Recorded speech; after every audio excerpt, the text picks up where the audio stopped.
Hello, it's the Dead Master back again to bring you another video. This time we're doing 3 true ghost encounters or ghost experiences, better known as paranormal experiences.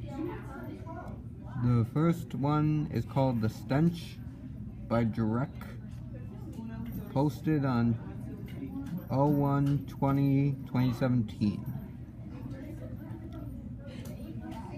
I have been living in my new apartment for just over a month now, and it was still almost totally empty.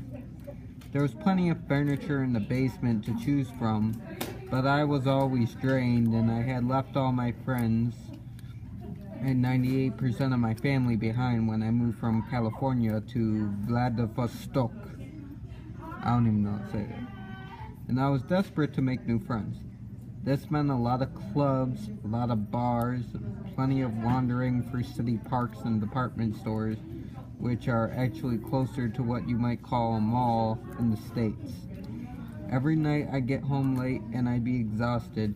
I barely have enough energy to throw some food together and collapse in front of the TV to watch some bizarre Russian adaptation of an 80s or early 90s American sitcom. Seriously, that's a thing in Russia.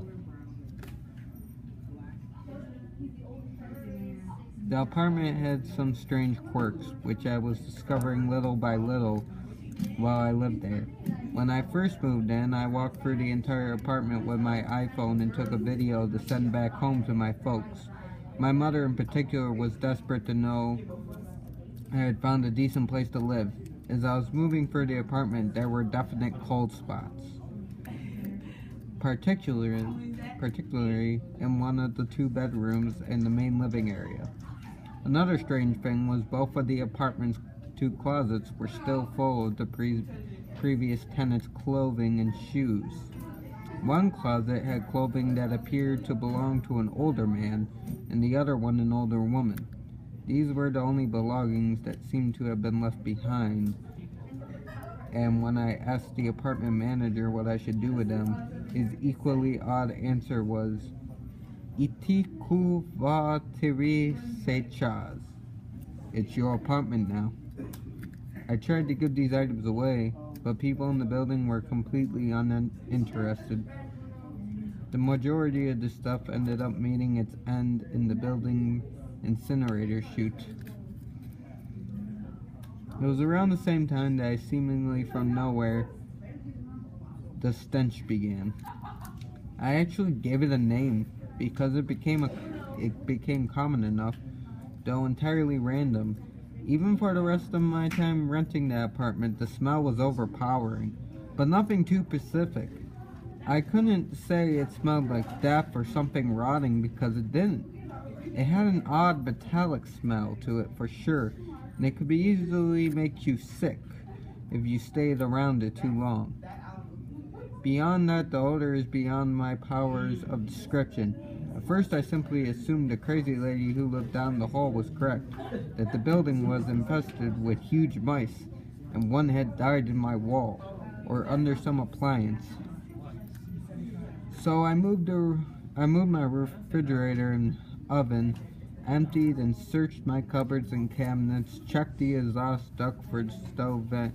I even took apart my sink drain. Nothing. No cause. The other very odd thing about the stench was that it seemed to move around the kitchen area. Most of the time, it was confined to the ceiling area over my refrigerator. I'd sniff it out to that spot, but there were no vents or anything that would allow the smell to come through. Sometimes, however, it would be in the far corner of the kitchen, or sometimes in the dining room.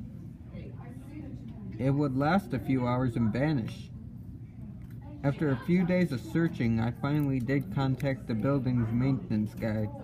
He showed up, looked around, but of course, as is typical, there was no trace of the smell. The next day it returned and was just as strong as ever. I called them back and once again the odor was gone. This time, however, I refused to allow the maintenance guy to leave right away. I showed him some corded fixtures in my shower. I asked him to work on that, hoping the smell will return while he happened to be inside my apartment. The smell did return with a vengeance. An overpowering stench filled the entire kitchen and drove me out. My eyes started watering and my throat began to burn. The longer I stood there, I ran to the bathroom and brought the maintenance guy with me, who was at total loss for words of what he wished. He told me he had been working in the same building for almost 15 years and never experienced anything close to what he were now being exposed to. The next day, a contractor was called in, and the two of them removed a section of plaster from the kitchen near my refrigerator. The wall was empty, no sign of any dead thing, nor of any mold or other cause for the smell. They removed a section of the plaster from the far corner of the kitchen as well, and it was equally fruitless. After patching both walls, he tried dumping industrial strength cleaner down my drains. I could tell he was grasping at straws, but I too was desperate for some level of relief. So I stayed silent and let them work the problem through a process of elimination. Several days of troubleshooting and the odor did seem to fade on its own. I assumed the relief came about thanks to the efforts of the maintenance and their contractor, so I thanked them both and closed the claim. That horrible smell stayed gone for almost 4 months before manifesting itself again. It always seemed to happen that way. Months of nothing, and then about 1 solid week of grotesque on and off stench, which would move around the kitchen. Then as quickly as it was gone. To this day I have no idea where the smell came from or what is causing it. I've been tempted to contact the new tenants and see if they're going through the same issues, but sometimes I wonder if knowing would really make things better or worse. That was the only way to get your attention.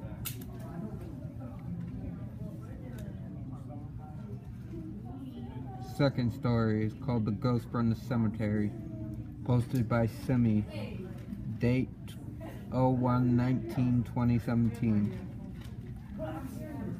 This incident happened in the month of August 2014. I was a fresh graduate and started my job at a telecommunication company. I had to work about 8 hours a day in busy days.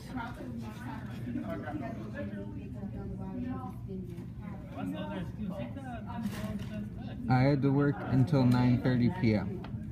So if I'm getting late, I usually ask one of my family members to drive me home from work.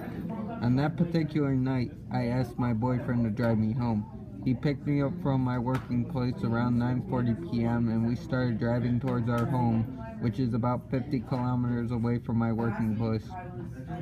My boyfriend's house is on our way and he said he needed a minute to stop by. My boyfriend always takes a shortcut road which runs through an old cemetery. Actually, the road was built long after the cemetery, and when you drive through that road, you can see the tombstones on both sides of the road. Still, in my country, some people like to cremate their deceased family members' bodies using wood. They usually build a pagoda using polythene or fabric and put the body inside before starting the fire. So when we were passing the cemetery, we could see a body burning about 20 meters away from the road. It was full of smoke, and we could even smell the body burning because usually the pagoda burns first and then the body starts to burn. It was an unpleasant feeling for both of us. We just kept looking away from it and passed the cemetery within a few seconds. After about 10 minutes, my boyfriend stopped the car near his house because he had to give some groceries to his mother. I had to wait in the car. About 1 minute after he left, I could hear the back door right side of our car open and close. I'm pretty much sure it opened and closed within a second. When I looked back, I didn't see anything.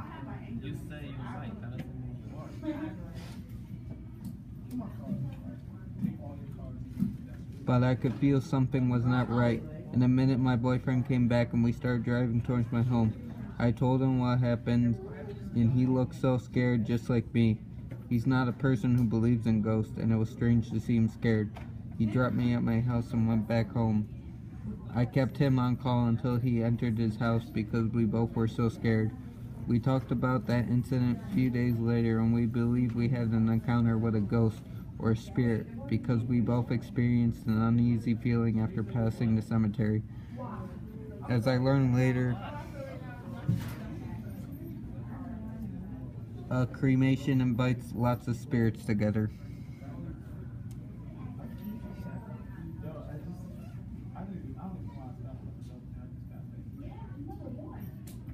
The third story is called The Hotel, posted by Eleanor Emily.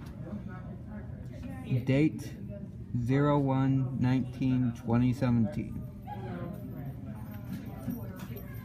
I'm Eleonora. I was gone for a while from the site, but now I'm back. My sister went to a popular town in Colorado for a vacation. She was staying in an older historic hotel that was built in the 1880s. It's a beautiful place that has kept almost all of its original Victorian style, going as far as finding antique printed wallpaper and finding plush velvet for the drapes. She instantly told me that she felt a bit uneasy in the hotel itself. She was fine elsewhere in the city, but when she entered the hotel, she had the feeling of being watched. Her room was fairly small and simple. Antique bed, a bathroom, a closet, and assorted pieces of antique furniture, but she didn't feel very comfortable in it. The first night, every time she fell asleep, she would jump awake with a start. She reasoned it was probably just anxiety from sleeping in an unfamiliar place, and a place that she didn't feel entirely comfortable in, and went about her day. She did have a general feeling of being unwelcomed. After half a day of wandering, she came back to the hotel to take a nap and freshen up a bit. After a while, my sister jumps awake out of nowhere.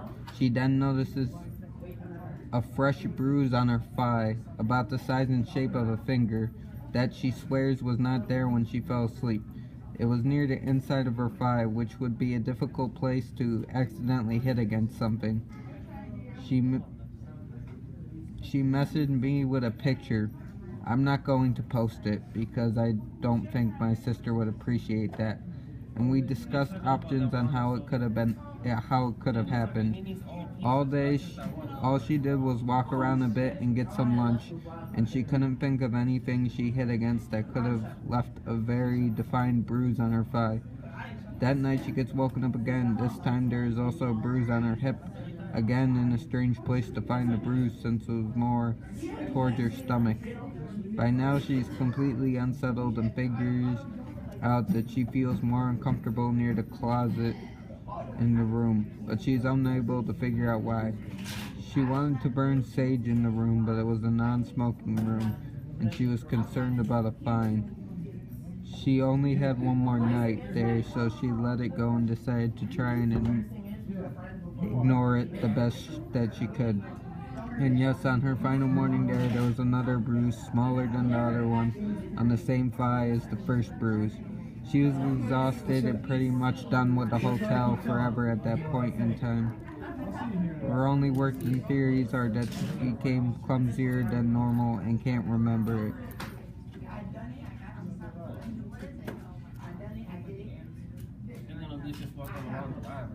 Or there was something in her room that either didn't want her there or thought it was hilarious to mess with her. Overall, she left with 3 weird bruises and an interesting story to tell.